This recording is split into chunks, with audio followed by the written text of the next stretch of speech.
Hello and welcome to this edition of the Podium, which is coming to you live from the Sierra Leone Broadcasting Corporation with me, Asimiba.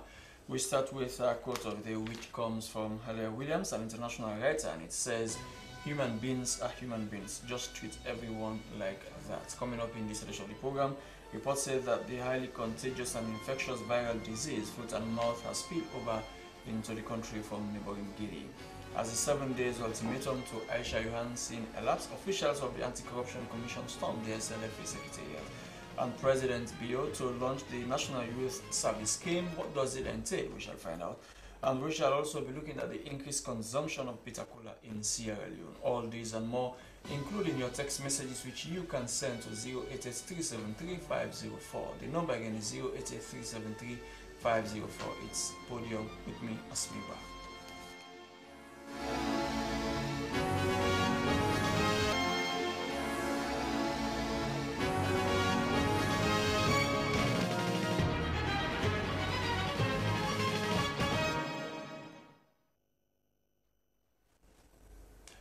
Let's start with our first story for now as the program begins. The National Youth Service was passed into law in 2016 to provide the framework for increased youth responsibility, ownership, and national development process and leadership. The scheme aims at training graduates to serve in the nation through skills training, inculcate volunteerism and civic responsibility, and expose core members to value job experience, a vital requirement for employment in the country. Well, the scheme will be officially launched tomorrow by no less a person than President Bio at Hastings. Well, for more on the scheme, we have in the studio Mohamed Atata Mansari, who is the Public Relations Officer of the Ministry of Youth Affairs. Welcome to the program, Mohamed. Thank you. Good afternoon. Tell us more about the National Youth Service. Like you rightly said, it is one of the arms of the Ministry of Youth Affairs, because when we talk about the ministry, a lot of people just think it is just the Youth Affairs Ministry. We have the National Youth Commission, and we also have the National Youth Service, which is at 31 Robert Street. In 2016, like you said, the document was passed and it became into law in Parliament, which provided for, us helping our young graduates, especially those who happen to go through university education, so at least for us to lessen the high level of unemployment in the country. And since the document was passed, we've gone through a lot of processes from the previous administration to the new administration. Now we have gone ahead to see exactly how that document will now be practicalized. Tomorrow, which is the 20th of September 2018, Sierra Leoneans are going to be blessed and be possible not to see His Excellency the President of Republic of Sierra Leone being there to launch officially the first set of 200 young university graduates who are going to serve as COP. As I speak with you, the processes started yesterday. We have succeeded in camping them at the Hastings place there where we're supposed to have them, and the processes which has to do with their orientation and every other has already started. So tomorrow we're going to have the first. How are they selected? To start off with, first let Sierra Leoneans know that if at all people think in Sierra Leone that things are not fair, this is fairer. I'll say that, ranging from even the composition of the committee that was responsible for this election. We had somebody from the Anti-Corruption Commission. Of course, you now know that when we talk about anti-corruption in Sierra Leone, it's a different entity all over again. We had somebody from the Ministry of Youth Affairs. We had somebody from the Ministry of Finance, because they are going to do the payment of these workers for the entire process. We're going to have them all over the country. We also had somebody from the Ministry of Agriculture, and we had another person from the civil society. So we had a wide range of people who are capable enough, who in fact before the collection of the application, because by then we had the young graduates applying across the country, whilst we had a committee being set, and the committee had criteria being set that aspirant, for example, has to meet before ever being admitted. So what were some of these criteria? The first aspect we had to look at was the fact that the person must have a very sound university degree. Remember, this is piloting. It is not good, for example, let's say we are going to have somebody being sent to SLBC who is, let's say, a mass communicator from the university, and that person is not up to what exactly the standards are at SLBC. So we had to go in for the very best. That is to say, out of the 1,119 applicants across the country, we narrowed it down to 200, but before we did 200, we had about 536 or so. Haven't got that, then also again, those were the very best. But initially, we had an agenda. What was it? To ensuring that we have a female presence. For the first time, we wanted to have 60% of the composition to have been women. But rather unfortunately, that our sisters could not meet the requirement to set. So in the whole, we have succeeded in having about 76 of them right now in the camp that we have, based on the fact that it was clear that any girl that happens to get a first class or a division 1 from a university in Sierra Leone, that person will be recruited. That was the first thing. In fact, it was only in the case of the women that will narrow down the requirement to up to division 2, just for us to have that number. For now, it's about 40% we have. We needed by then about 60 or so, and the men to have had about 40. But however, for the men, of course, we had to, stick directly by our requirement. And you see that first class or division 1, and we had courses that we looked into. For example, we had education in mind. A course that, let's say, because we have seen that President Bio's administration is putting much more premium on education. And because of it, it's like a flagship project. What did we do?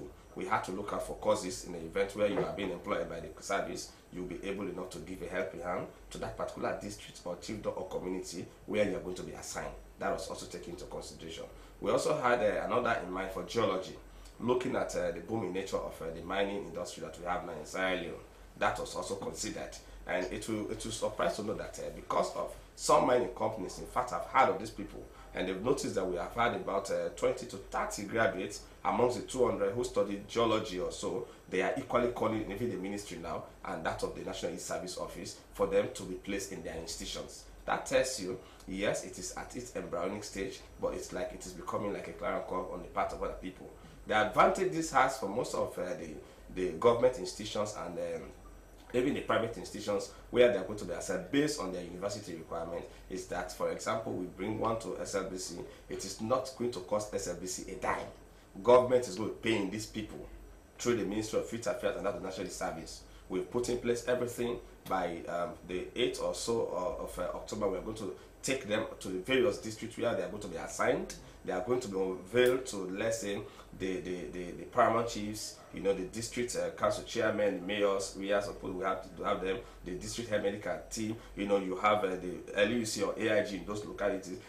Those individuals we are sending to those communities are going to be like any other big government officials. Okay. We are piloting. How long are they going to? They are going there for 12 months. For 12 months. For 12 months. And I'm sure one of the aims of the framers of the National Youth Service also was to see how this issue of not only employment but also to promote this issue of Sierra Leoneanness. Yes. For instance, someone who was born in the western area, yes, that person could be sent to the south or the east. Someone who was born in the north could be sent to the south. Someone who was born in the south could be sent to the north, so that you know the ways and patterns of how different Sierra Leoneans live. How did you also take that into consideration? Yes, in fact, that is even the reason why I have the statistics here. And before I could part from this place, I really want to use this opportunity to talk to people across the country to see how exactly, because by January again 2019, we are going to have another set of 1,000.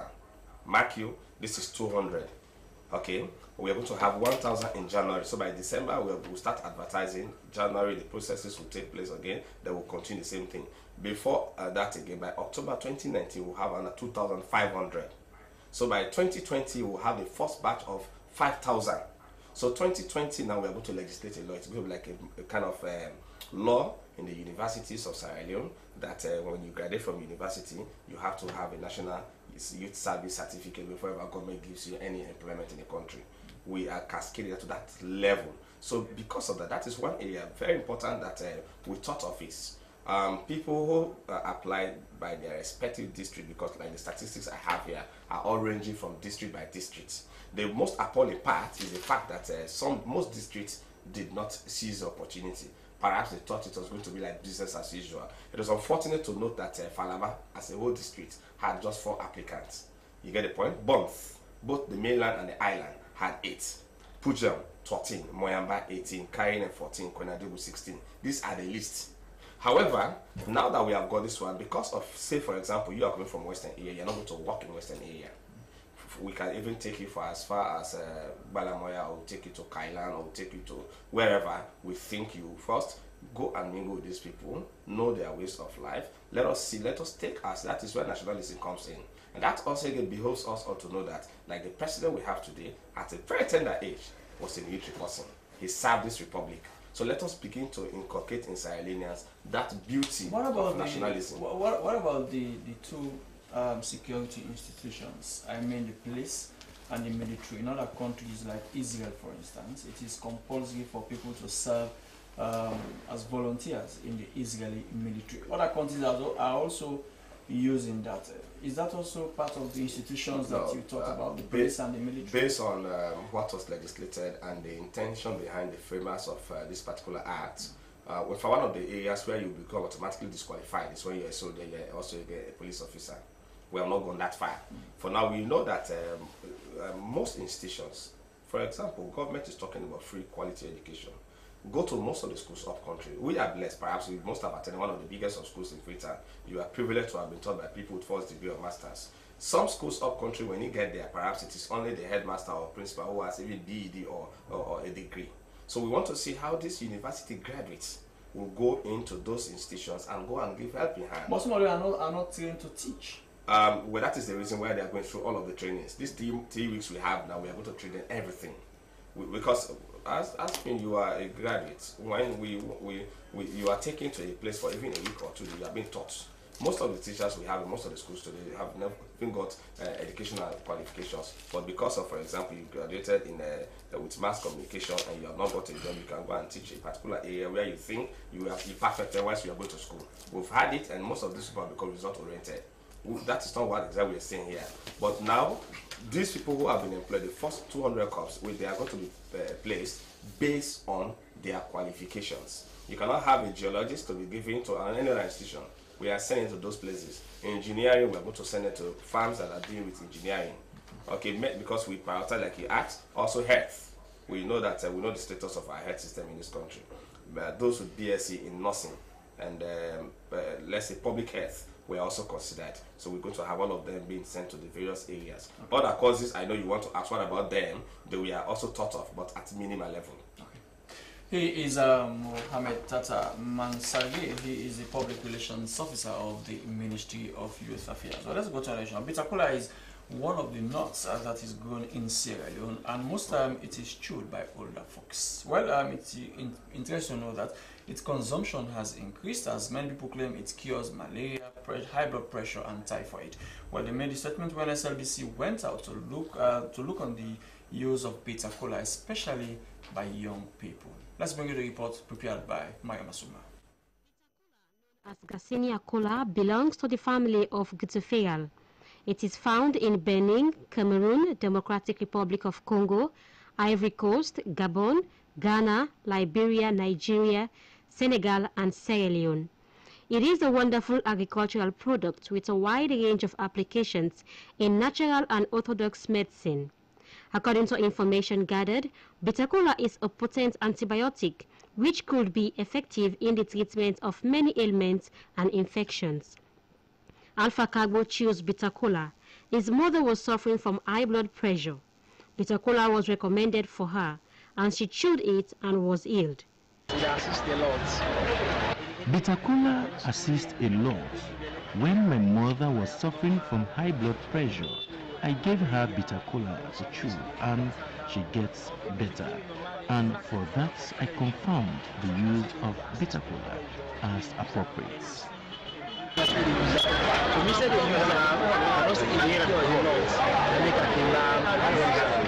According to Ibrahim James, bitter kola is grown in Kabbalah, Kono, and the peninsula. He added that bitter kola has a lot of health benefits, like the treatment of cough, sneezing, cold, diarrhea, tuberculosis, bacterial infection, and fever.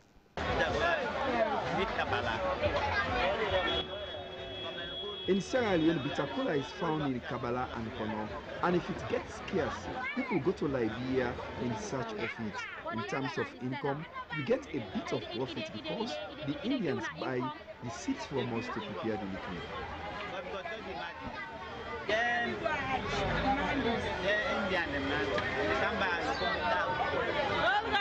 Many people we spoke to say bitter cola improves their sexual performance.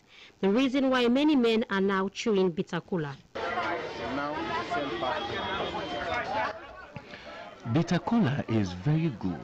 It has no side effects. The only thing one will expect from bitter cola is cure.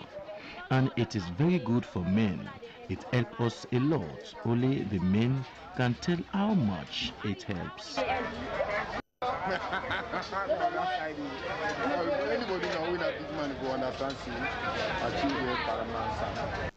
After speaking to both traders and consumers, it has more clients than the normal cola. They say they have been using bitter cola for far too long now, and it has helped them a lot. But people should not forget that excessive use of traditional or herbal products also has its negative effect. For now, no clinical test has confirmed or denied that bitter cola can cure any disease.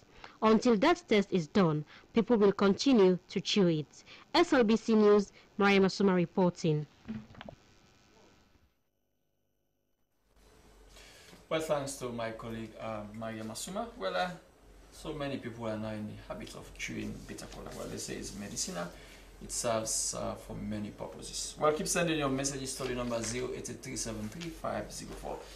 Well, the Anti-Corruption Commission yesterday stormed the SLFA Secretariat and handed over the keys to the Secretariat to the new president, who is the former Vice President to Aisha Johansson, Mazola Kamara, to act as the president for now. Well, the visit was to make sure Madam Aisha Johansson and her Secretary General, Chris Kamara, comply with the ACC's ultimatum given to them a week ago. Well, the Director of Public Education and External Relations of the Anti-Corruption Commission is Patrick Sani. Welcome to the program, sir.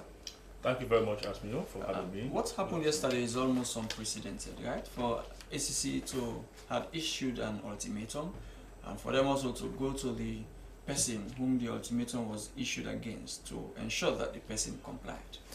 Yes, I agree with you. Well, for the fight against corruption, it would appear unprecedented, but it is something that is within the anti-corruption law, and we have the powers to do so. So we are merely trying to follow up our position, which we had stated in the letter we did to the Minister of Sports, giving him 7 days. That failure for Aisha to step aside would definitely do the right thing, and that's what we did, just to go and register to the staff that Aisha is suspended and that Aisha should not participate in anything relating to football in this country in the capacity as president. The same for Chris Kamara as Secretary General. We made that categorically clear, and then we asked that Mazola step up to act in that capacity, and the same for Mr. Suwari. Did you meet Aisha and Chris Kamara, the SLFA Secretary? Not at all. None of them were there. But in fact, something had happened in the course of our stay at the SLFA office, that they were in possession of a password for the FIFA email or the SLAFA email address, for which they work with the FA and other football agencies. So we made sure that that password is provided, and things have started moving on. Okay, now Mazola is the acting president. The ACC also asked the workers that let them not allow Aisha or Chris Kamara to enter into the premises of the SLFA Secretariat. They entered there and as if they were. They may be free to go there, but not in those capacities. Not in those capacities, and they should not work with them either. As if they were the president. Asking the workers to stop Aisha or Chris Kamara, are you not? Is that not a recipe for chaos? It is not. It is not, because at this stage, Aisha is now acting against the law. She is in breach of the Anti-Corruption Act of 2008, because we have kept saying it, and I will repeat. Section 134 of that Act says any public officer charged with corruption shall be suspended on half pay. Shall be suspended on half pay, I repeat.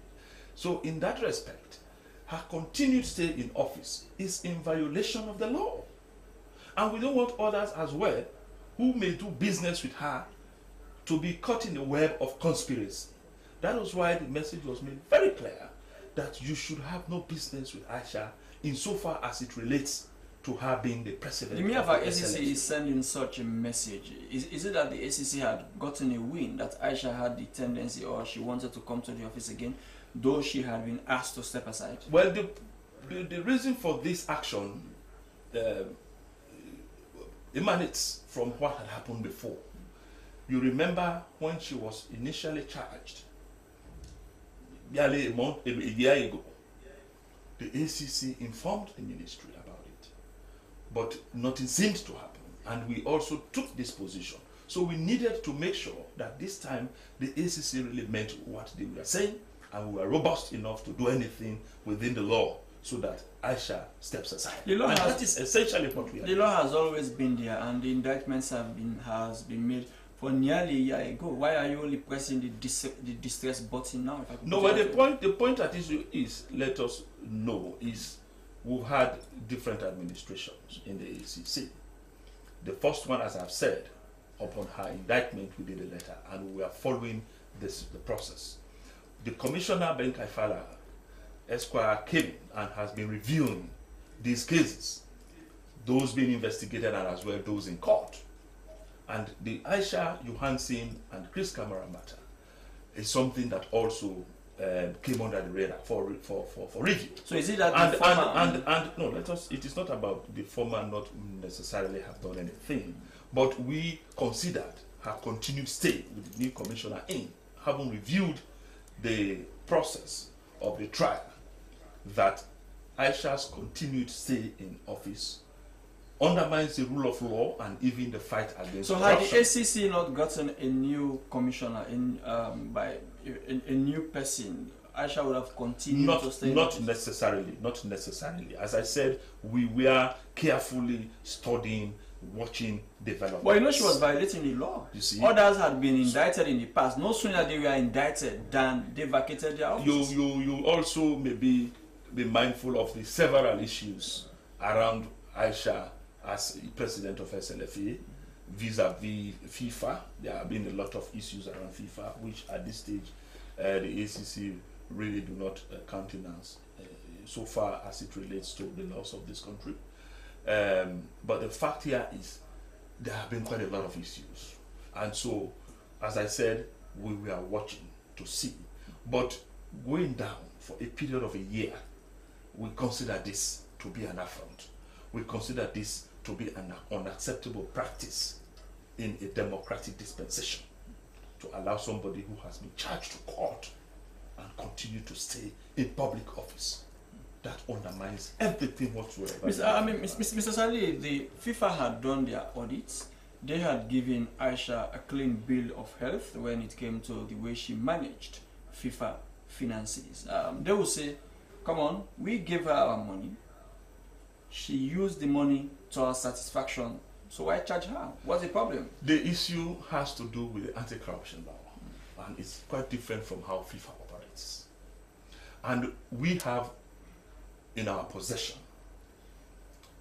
evidence, we believe, for which we have charged her to court. So we really are not too bothered about what FIFA would say about having audited her. And in fact, there are also other public funds for which she has been charged to court, which were not provided by FIFA or by CAF and other donors. So I wouldn't want us to be so particular about FIFA in this case, about their audit. And we should also bear in mind that audits in themselves do not delve or drill deeper to aspects that relate to corruption.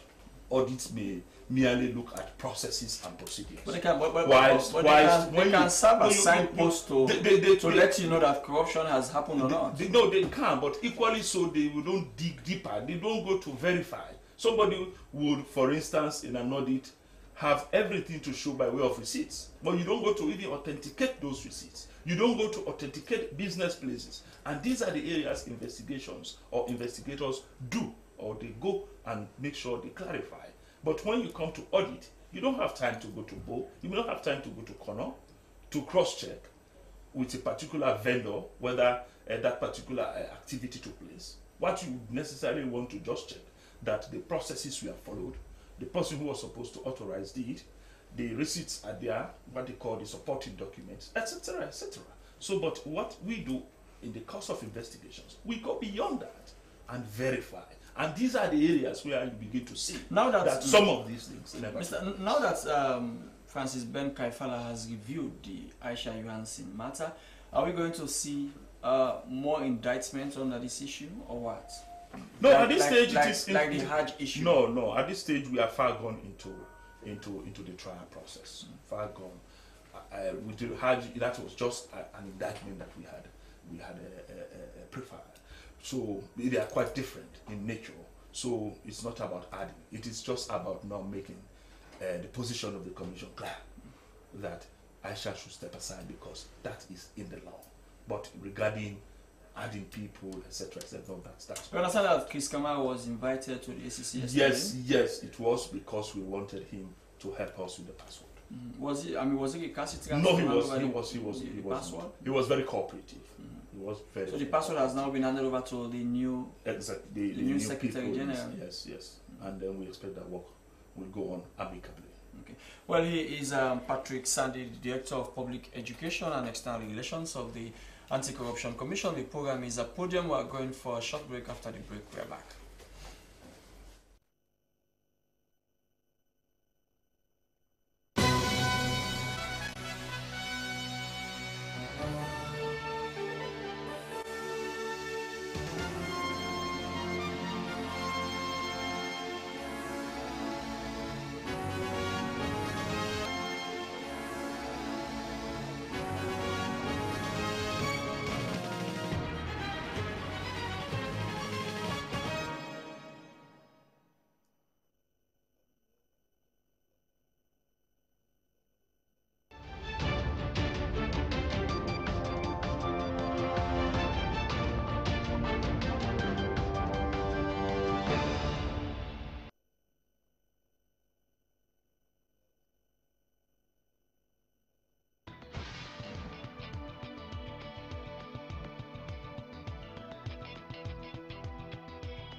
We are back with the program Podium, which is coming to you from Freetown, from the Sierra Leone Broadcasting Corporation. Now, Tata, what other areas is this scheme going to cover? We've spoken about teaching, even those in the hospitals. Which other areas?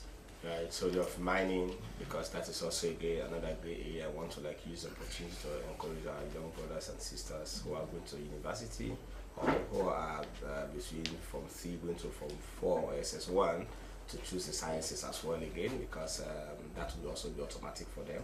Because like even when we were doing our shortlisting, we realized that those areas were, having few applications. And the beauty of it was that quite a few of those who applied were within the level we are really looking out for. Agriculture also is another thing we prioritize in our shortlisting. All those university graduate division 1 and 2 in agriculture, we are also getting selected owing to the fact that we already know the importance of agriculture under the BU administration. Much more premium also has been placed on that. So we would want to encourage our young brothers and sisters to choose that path also in the university. Few were chosen from accounting and banking and finance, and others from other disciplines. But education, agriculture, health, geology, or let's say engineering were the key priorities. And few, like there is a lady, in fact, if you view the program tomorrow when President Bill will be addressing at Hastings, the young lady who shall be giving the vote of thanks is a blind person. That also again we cater for blind people. But unfortunately, I think she was the only applicant who is disabled. So we're also using this medium to talk to the Disabled Commission to see reasons they can knock at the doors of the Ministry of Youth Affairs or the National Youth Service to see that by January we're going to have around 1,000 intake. We have a quota for people with disability. That's also another thing. For of course the gender issue, we explain that one to everybody that for now we have 40%. Our intention was 60. So we want the young ladies now to grab that opportunity, those who are university graduates. From the initial program we have on the pilot, we started looking at university qualification from 2014. But from the applications we have, we also had people who applied who had degrees since 2000, but who've been jobless. So are they considered? No, this one on the advert we made was from 2014.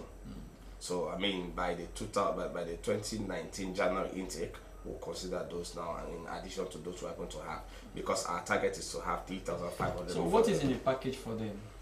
Yes, they have. Because I mean, some of them are going to communities that they've never been before. Yes, what we've done here is, like I said, we have, of course, I will not tell you what is exactly is their take-home salary at the end of the month, but I'll tell you it is something that is lucrative, that is within what is expected of a university graduate. Because of we are experimenting it, we want this piloting to be used as a way of encouragement for the rest of the others, because we know every other couple we are going to have across the nation has somebody to talk to. They want to ask, they want to know what are the facilities they have. We also have a free medical is going to cover this particular process. All those who are going to be sent to the experiment, we have 4 districts we are piloting. We have Port Loko district, we have Bombali in the north, then we have Bo in the south, then we have Kenima in the east. So we piloting and look at some of their challenges, the one they're going to face. Because in the package, even when they're going to be taught on during the orientation for these 3 weeks, we have a lot of things where drillings are going to be part of it. That is the reason military is taking charge of that. We have given them the model, how we want it. Because this is what operates everywhere where you have national income, even Nigeria and other countries. So the same model, we have understood it, and we've reached a conclusion to see that we have a background of for them to be drilled for these 3 weeks. I mean, as part of the package that they have, during the orientation, you have a civic education, national patriotism. So is accommodation also part of the package? Would you provide the accommodation? Yeah, we're providing for the accommodation. That is falling within the purview of the ministry and the youth service. And like I told you, most of the institutions, in fact, when we send signals that we are bringing this sort of people, qualified, competent to work with them, we've told them that yes, this is when they are coming, teach them what they have learned from university, teach them the practice, what exactly is practical of what exactly they have taught, translate the university degree to what is practical in wherever they find themselves. And the beauty of it is that most of the institutions now are sending positive responses to us as a ministry, so we are fine. That is the reason we are going to give them an outdoor introduction to the rest of the communities where we are going to place them. He is the spokesperson of the Ministry of Youth Affairs. Well, let's go back to our first issue. Sorry, the issue we dealt with just now, the one that has to do with the Aisha Johansson. Yesterday, when the ACC official visited the SLF headquarters, our own Francis Bernard was there also. Let's now bring you that report and show you exactly how things went at the SLFA secretariats. That was written by the ACC to the President and the Secretary General of the Football Association, asking them to step aside from office until their corruption investigation is completed.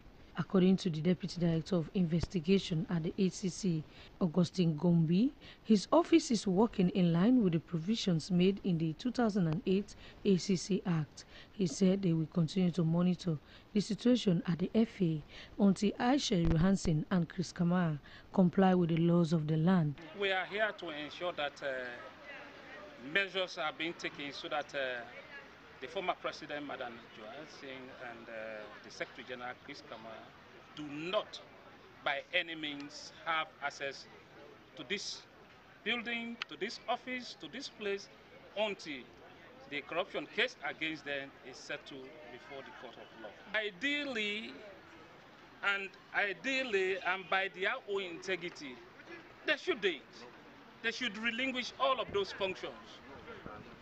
The keys to the FA Secretariat were officially handed over to the Vice President One of the FA, Brahma Manzola Kamara, who promised to work in the interest of Sierra Leoneans. It was a scary situation. Myself and the rest of the guys that were with me, when they walked in, they said that they are in here to do a search warrant. They in fact introduced themselves as ACC, and then they introduced and then told us that the situation is to make sure that Chris and Madam Aisha, they are not at the office.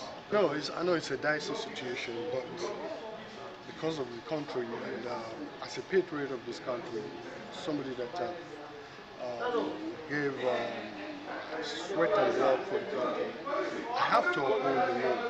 If they said that this is what they want, that Chris and Aisha should step aside, myself as a vice president should step in, it's a welcome idea. This power that is invested in me now, I think I will speed up the Premier League. The Corruption Commission of Sierra Leone in 2017 indicted President of the Sierra Leone Football Association, Madam Aisha Johansson, and General Secretary Chris Kamara on 6 counts of abuse of office and misappropriation of public funds, contrary to Section 42(1) and 36(1) of the Anti-Corruption Commission Act 2008.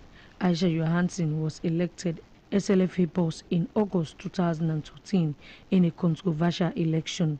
For SLBC News, Francis Bernard in Freetown. Well, thanks to Francis Bernard. Patrick Sandy, are you worried that the time Madam Aisha occupied the office when the indictment had been issued, that she might have tampered with some of the evidence that the ACC needed? No, not at all. Not at all. I think at the time we started the investigation, you would know that we had invited her at several occasions. She could not make it to the commission, and then later on we had to go, and then we placed her under arrest and we conducted searches. So as a matter of fact, we were able to acquire what we needed that could be of evidential value for which we went to court. So it is not her stay beyond our indictment. That hasn't got anything more to do with our case in court. And one point I should also make clear is that in the fight against corruption, you want to deter people from doing or perpetrating, crimes of similar nature or any form of crime. And then also you want to break what they call the cycle of impunity. I think these are some of the things we want to achieve in all of these. We want people to take this as a kind of precedent that we should not take the law for granted, and nobody is above the law. And once an action has been taken that requires you to do a particular thing, as in this case, you would have to. Otherwise, the relevant authorities will come in and exercise their authority as well. So that is one. Then the cycle of impunity. We all know over time, people just believe that they could commit acts of corruption and get away with it. That's the perception many people. So that's why ACC is only going after the small. Exactly. So that is why we want at this stage for the public to know, and even the international community, that the Anti-Corruption Commission is very much serious and determined. That is why when even we we had the letter written, a lot of people doubted what we follow after the 7 days ultimatum. And now we are in this action. People again want probably to know, but I'm sure by this stage, they must have really be convinced that ACC is about being robust. And we will stop at nothing to make sure that she does not again serve in that capacity as president of SLFA until the matter is being completed. How do you think FIFA is going to welcome this move? I would not want to speak the mind of FIFA, but I quite believe FIFA as also an organization, as an institution that wouldn't want to condone corruption, will definitely, work alongside with the ACC to make sure that they always have they maintain FIFA always has this thing that they call third-party interference. This is not a third-party interference at all. It will be completely misunderstood or misconstrued by anybody to consider this as a third-party interference. The Anti-Corruption Commission is an independent institution working in Sierra Leone. It is not like a government of Sierra Leone dictating, as you consider a third party, somebody interfering into the work. Hasn't the ACC been dragged into the quagmire in the politics of SLFA? Not at all. That is why what we do is we follow the crime. We follow the crime and we don't follow anything else. So in this case, we believe at that time even that Aisha had questions to answer relating to corruption offenses. And we are at this stage, we are in court. So it's nobody pushing us. There's nothing related to politics. So there's no third-party interference. This is an independent institution. Sierra Leone is a sovereign state. We have seen incidences in other countries relating to FIFA officials being investigated, being arrested for corruption allegations. So, and they have been tried.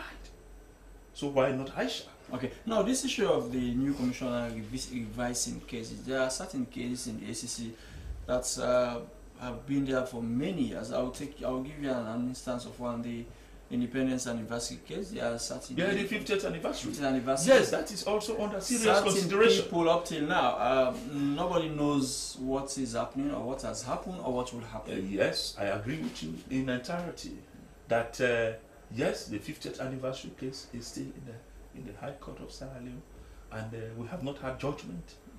It's still in the trial process. So the commissioner is also going to review that. And I will state here, in fact, that he has had discussions.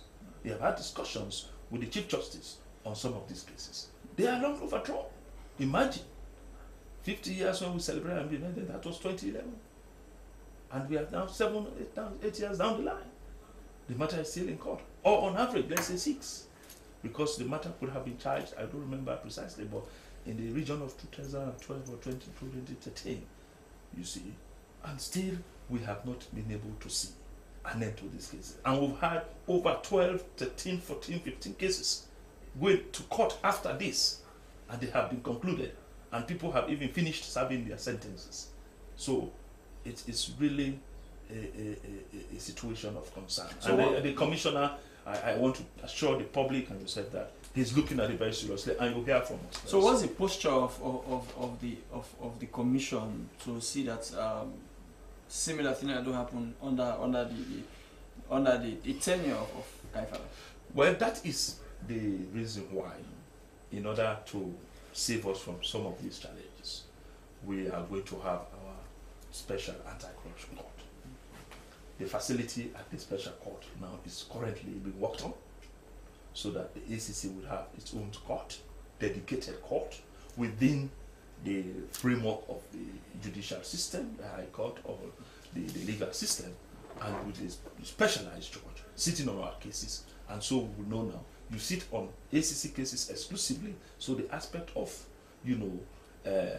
quick, if you like, or speedy trials, of course within the law, though, will be done. And our cases will not plug, behind the other criminal cases in the High Court. Okay. These are some of the challenges. Okay, as we go finally, Mr. Sani, remind us when the Aisha Johansson case is going to be called in court. I really do not know when next, because there is an adjourned date for it. But I'm quite sure once that date comes, we expect her to be in court. Okay. Well, he is Patrick Sandy, the Director of Public Education and External Relations of the Anti-Corruption Commission. At a time, in just a few seconds, as we are rounding up, a message to maybe young graduates who meet the criteria, maybe did not apply. Yes, it's a call on them for them to use this opportunity to apply in the next intake. And also again, want to use the opportunity to thank our donors, especially UNDP. You talk about UNFPA, Government of Sierra Leone, and all other institutions. We call on them tomorrow to be seated by 10 a.m. at the Hastings ground before the president sits. Well, that's it. That's how we end the podium for today. Thanks to my guests and my producer, Salma Tabati. We'll join you again tomorrow. God bless you. Goodbye.